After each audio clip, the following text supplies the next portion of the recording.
Hello, everybody. Today, I want to tell you all a story.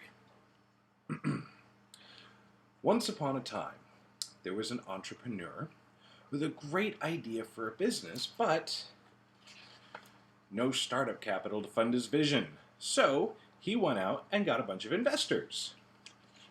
These investors funded his startup, and it was wildly successful.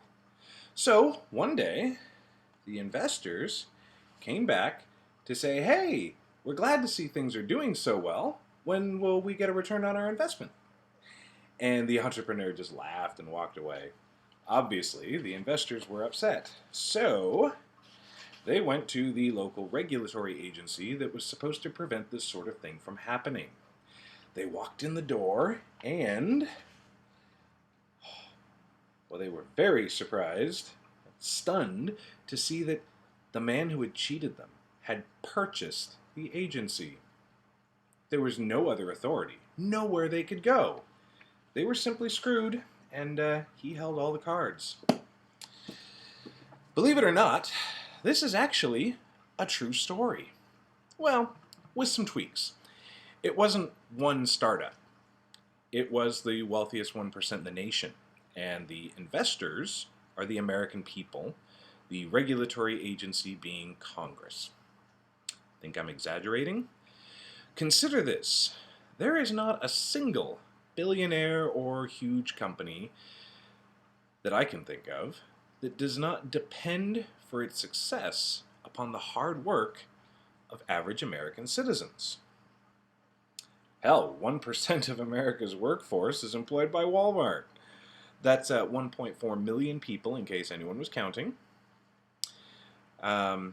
The Koch brothers, we hear so much about them whenever the topic of money and politics comes up. Well, 100,000 employees.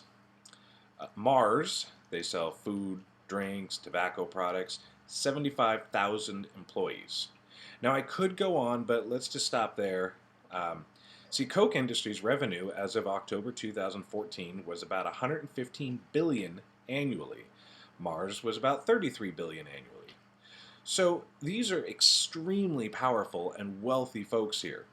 How wealthy and powerful do you think they would be without their workforce? What we've got here is over 1,575,000 people working hard every day to make 3 families so incredibly wealthy and powerful that they're able to influence governmental policy making. They basically get to regulate themselves. So, I'm not trying to Robin Hood the wealthy here when I talk about, tax rates.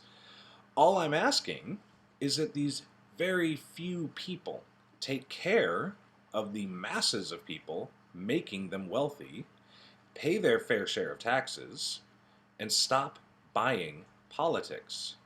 We've gotten to the point that a small handful of giant corporate interests are far more influential in politics than the combined masses of the United States population. And that's a problem.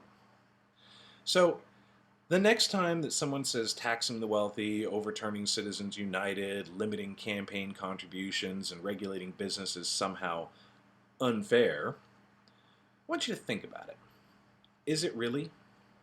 Or is allowing these few to stand upon our shoulders and dictate how things work around here just because they're up higher unfair? Just some food for thought. Have a great day. It's still sunny outside. I'm out of here.